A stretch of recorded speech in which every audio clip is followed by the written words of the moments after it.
Hibridisasi DNA-DNA berguna untuk menentukan apakah dua organisme berasal dari spesies yang sama atau berbeda. Untuk melakukan hal tersebut bisa dengan menentukan Relative Binding Ratio atau RBR. Tahapannya, pertama, DNA genomik organisme 1 diberi label isotop fosfat sebagai probe. Kemudian kedua DNA genomik dipotong-potong atau sharing dan didenaturasi agar terbentuk ssDNA. ssDNA yang tidak diberi label atau yang kita sebut ssDNA target difiksasi pada membran nilon dan kemudian diinkubasi dengan ssDNA probe berlebih. Lalu wasp probe yang tidak menempel dan kemudian analisis untuk menghitung berapa persen hibridisasi yang terjadi. Untuk kontrol bisa dilakukan hal yang sama tetapi dengan DNA genomik yang sama. Cara lain untuk menganalisis hasil hibridisasi DNA adalah dengan dermal denaturation. Tahapannya, DNA genom kedua organisme didenaturasi dan direasosiasi untuk membentuk heteroduplex. Kemudian dilakukan pengukuran spektrofotometri A260 nanometer pada berbagai suhu dari rendah ke tinggi. Analisis ini didasarkan pada absorbansi ssDNA yang lebih tinggi daripada dsDNA untuk menentukan TM, serta nilai TM heteroduplex yang lebih rendah daripada homoduplex akibat incomplete pairing. Dari sana bisa didapatkan nilai TM heteroduplex dan kontrol homoduplex DNA. Dari selisih kedua nilai TM tersebut bisa didapatkan nilai delta TM sebagai indikator delineasi spesies. Setelah dilakukan hibridisasi, akan diperoleh hasil. Pada kontrol yang hanya berasal dari satu organisme, didapatkan hibridisasi 100% karena semua single strand dapat berpasangan kembali menjadi double strand dengan rantai dari organisme yang sama atau homoduplex. Sedangkan pada eksperimen, akan diperoleh DNA hybrid atau heteroduplex, dan ada juga yang tidak dapat membentuk DNA hybrid. Persen hibridisasi tersebut mencerminkan seberapa banyak DNA yang berhasil terhibridisasi. Dengan range 0-25% berarti beda genus, 25-70% berarti genusnya sama namun beda spesies, dan di atas 70% berarti spesies sama. Analisis dapat dilakukan dengan persen hibridisasi. Diperoleh grafik persen similaritas 16S rRNA terhadap persen hibridisasi. Dikatakan termasuk dalam satu spesies yang sama jika memiliki persen similarity 16S rRNA lebih besar dari 97% dan persen hibridisasi lebih besar dari 70%. Sehingga pada grafik dapat terlihat pada bagian kanan atas termasuk dalam satu spesies yang sama. Analisis dapat dilakukan juga berdasar RBR dan delta TM. RBR diperoleh dari persentase DNA hybrid atau heteroduplex yang terbentuk dibandingkan dengan kontrol atau homoduplex. Sedangkan delta TM adalah selisih TM atau midpoint dari heteroduplex dengan homoduplex. Midpoint adalah suhu di mana DNA terdenaturasi sebanyak 50%. Organisme dikatakan masuk dalam satu spesies jika RBR lebih dari 70% dan delta TM maksimal 5 derajat Celcius. Metode yang kedua adalah DNA profiling.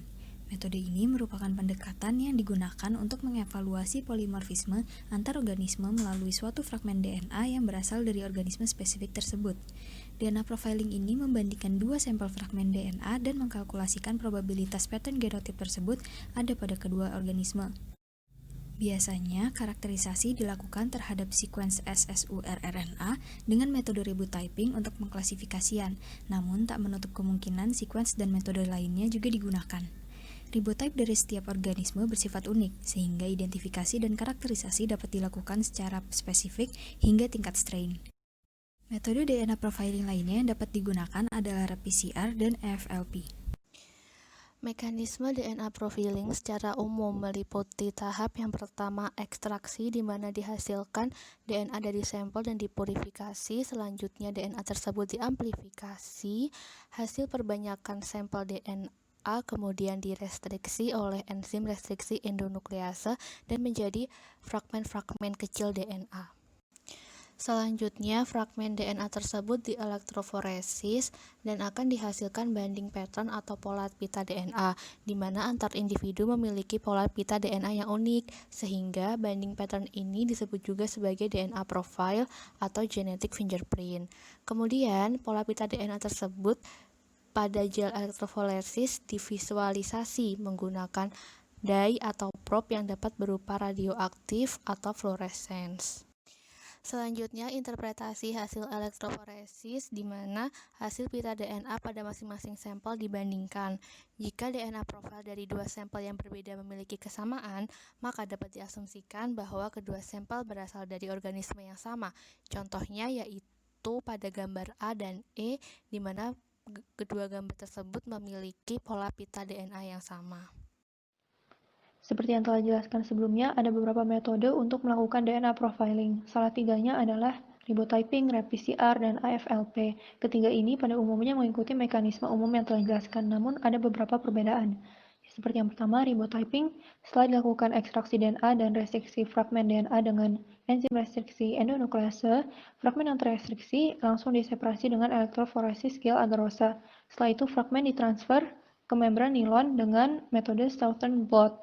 Lalu dihibridisasi dengan probe daerah-opron ribosomal yang berlabelkan fluoresensi atau radioaktif. Setelah itu dapat divisualisasi dengan autoradiograf dan dianalisis hasil fingerprint yang dihasilkan. RT-PCR menggunakan sekuen repetitif REP dan ERIC untuk proses amplifikasi PCR-nya. Sedangkan AFLP setelah dilakukan restriksi dilakukan juga ligasi dengan linker. Lalu selektif PCR dengan primer yang homolog kepada linker tersebut dan memiliki tambahan basa nukleotida pada ujung tiganya, sehingga amplifikasi dapat bersifat selektif terhadap fragmen yang memiliki ujung basa nukleotida tersebut. GC content atau kandungan GC menggambarkan kandungan guanin dan sitosin dari sekuens biologis yang berkorelasi dengan ukuran genom bakteri. Genom bakteri sendiri memiliki guanin sebanyak 25% dan sitosin sebanyak 75%. Ukuran genom ini cenderung meningkat selama evolusi.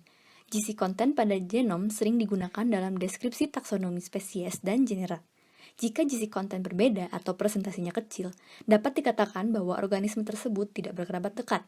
Namun, GC content itu sendiri tidak selalu menunjukkan organisme berkerabat dekat.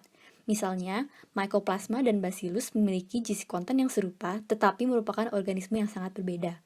Lingkungan heterogen dari organisme yang hidup bebas berpotensi mempengaruhi GC content genom mereka melalui transfer DNA lateral yang meliputi transduksi, transformasi, dan konjugasi DNA bakteri.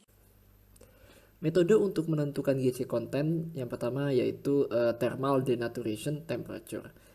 Metode thermal denaturation ini umum digunakan dalam penentuan GC content khususnya pada DNA bakteri. Metode ini pada dasarnya memonitor absorbansi pada A260, namun dapat dimodifikasi dengan analisis fluoresensi. Kemudian metode yang kedua yang cukup jelas sebenarnya yaitu metode sequencing. Sequencing akan mengungkap keseluruhan sekuens genom mikroba sehingga dapat dengan mudah diketahui GC content dari keseluruhan gen yang didapatkan.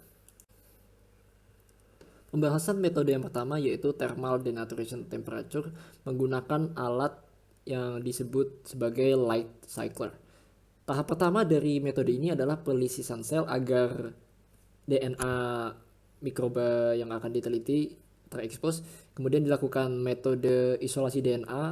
Dalam literatur yang kami gunakan, isolasi DNA menggunakan protokol konvensional.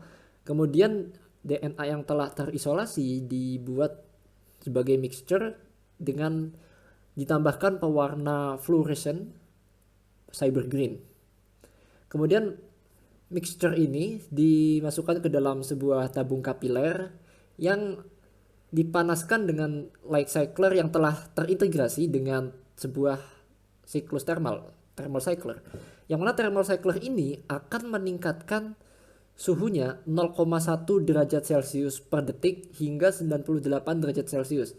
Dan suhu awal dari thermal cycler dibuat tetap yaitu 70 derajat Celcius selama 15 detik, baru kemudian thermal cycler akan meningkatkan suhunya sebesar 0,1 derajat Celcius per detik hingga 98 derajat Celcius. Hasil pengukuran dengan thermal cycler akan diinterpretasikan dalam sebuah grafik di mana sumbu X-nya merupakan suhu dan sumbu Y-nya adalah penurunan fluoresensi terhadap suhu atau dF besar per dt besar pada sumbu Y-nya. Kemudian puncak dari masing-masing kurva adalah TM-nya, TM yang terukur.